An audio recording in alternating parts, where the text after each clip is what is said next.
السلام علیکم ورحمۃ اللہ وبرکاتہ. الحمد للہ اعوذ باللہ السمیع العلیم من الشیطان الرجیم من حمزه ونفخه ونفسه. بسم اللہ الرحمن الرحیم.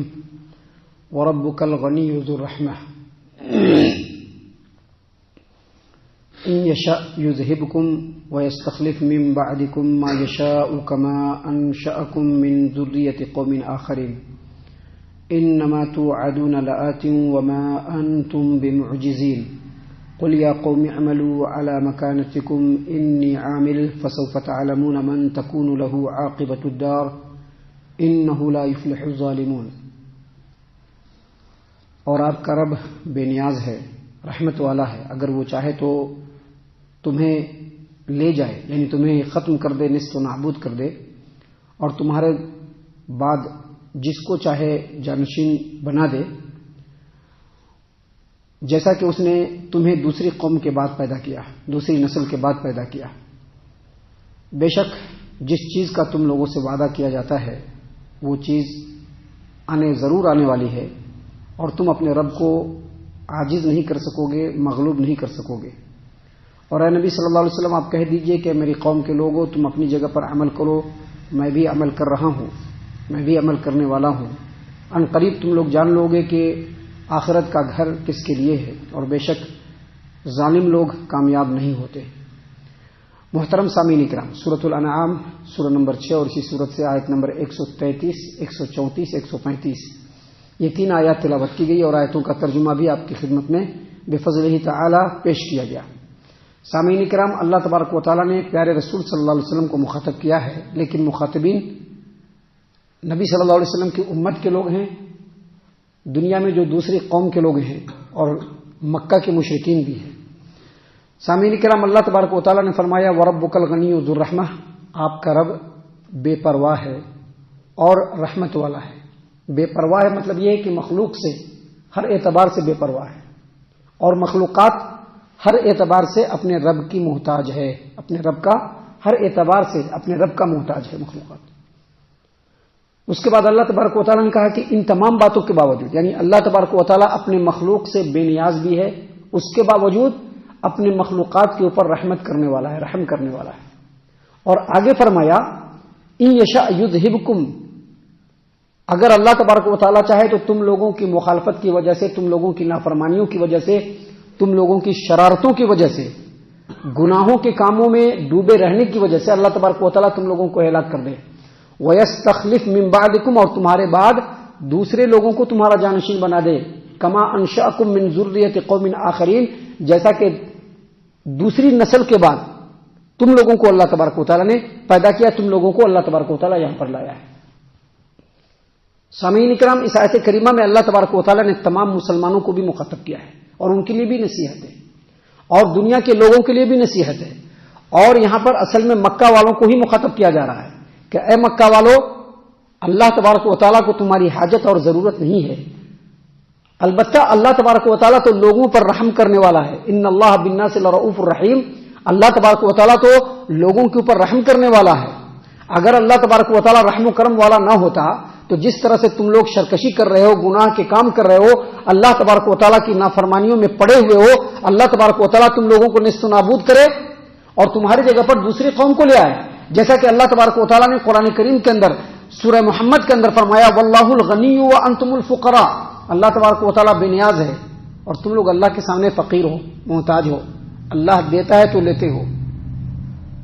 آگے فرمایا کہ وَإِن تَتَوَلَّوْا، اگر تم لوگوں نے اللہ تبارک و تعالیٰ کے حکموں سے منہ موڑا، یستبدل قوما غیرکم، تمہاری جگہ پر دوسرے قوم کو لے آئے گا. اور پھر آگے کہا ثم لا یکونوا امثالکم، پھر وہ تم لوگوں کی طرح سے نہیں ہوگی. سامعین اکرام، اس کے بعد اللہ تبارک و تعالیٰ نے پھر مکہ کے مشرکین کو کہا ہے، لیکن اس میں مسلمانوں کے لیے بھی نصیحت ہے. کیوں مسلمانوں کے لیے نصیحت ہے؟ کیونکہ مسلمان دنیا میں جو چاہے کر رہے ہیں. زبان سے تو ضرور اقرار ہے کہ آخرت پر ہم یقین رکھتے ہیں، لیکن آخرت پر یقین نہیں ہے. یہ چپکے کی بات ہے. آدمی مسلمان بھی اس روئے زمین پر وہی کر رہا ہے جو اس کا دل کر رہا ہے، جو اس کی طبیعت چاہ رہی ہے. ہر چیز جاننے کے بعد بھی نافرمانی کی طرف بڑھ رہا ہے، گویا آخرت پر یقین نہیں ہے. اس لیے اللہ تبارک و تعالیٰ نے کہا انما توعدون لآت وما انتم بمعجزین، بے شک جس قیامت کا تم لوگوں سے وعدہ کیا جا رہا ہے وہ آ کر کے رہے گی، وہ ضرور آئے گی اور تم لوگ اپنے رب کو غالب نہیں کر سکتے۔ یہاں پر قیامت کا وعدہ کیا جا رہا ہے، ہم لوگ سیدھے سمجھ سکتے ہیں کہ قیامت آئے گی، نہیں، قیامت آئے گی۔ ہر ایک کو اللہ تبارک و تعالیٰ تنہا قیامت کے میدان میں لا کر کے جمع کرے گا۔ جتنے بھی اعمال اس روئے زمین پر لوگ انجام دے رہے ہیں، چاہے جس انداز میں انجام دے رہے ہیں، جس طرح سے انجام دے رہے ہیں، جس نیت سے انجام دے رہے ہیں، ان تمام چیزوں کو اللہ تبارک و تعالیٰ لا کر کے کھڑا کرے گا، ہر چیز کا حساب لے گا، اور اس کے بعد جس طرح کا عمل ہوگا ویسا اس کو انجام دیا جائے گا۔ اگر نیک عمل ہوگا تو اچھے درجے پر، اگر برا عمل ہوگا تو جہنم کے نچلے طبقے میں۔ اسی لیے اللہ تبارک و تعالیٰ نے یہاں پر فرمایا انما توعدون لآت وما انتم بمعجزین، جو تم سے وعدہ کیا جا رہا ہے وہ چیز ضرور آئے گی اور تم لوگ اپنے رب کو غالب نہیں کر سکتے ہو، اپنے رب کو مغلوب نہیں کر سکتے ہو، عاجز نہیں کر سکتے ہو۔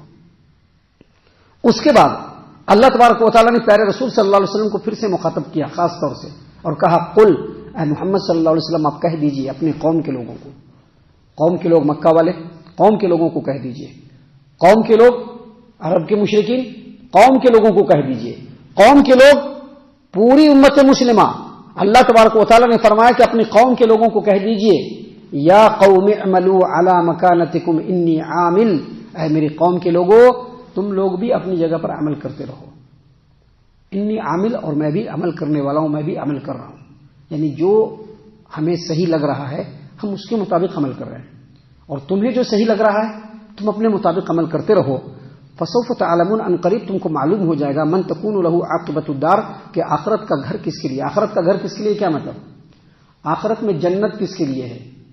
آخرت کا گھر کس کے لیے ہے مطلب آخرت میں جنت کس کے لیے ہے؟ انہ لا یفلح الظالمون، اور بے شک اللہ تبارک و تعالیٰ ظالموں کو کبھی بھی کامیاب نہیں کرے گا۔ آیت کریمہ کے اندر وہ لوگ جو ظالم ہیں، جو لوگ نافرمانی پر تلے ہوئے ہیں، چاہے وہ مسلمانوں میں ہو، چاہے وہ مشرکین میں ہو، چاہے مشرکین مکہ ہو، چاہے کوئی بھی ہو، ان تمام کو اللہ تبارک و تعالیٰ نے یہاں پر نصیحت فرمائی کہ جو ظالم ہوگا وہ کبھی بھی کامیاب نہیں ہوگا، اس کے مقابلے میں نبی صلی اللہ علیہ وسلم اور نبی صلی اللہ علیہ وسلم کے متبعین ہر حال میں کامیاب ہوں گے۔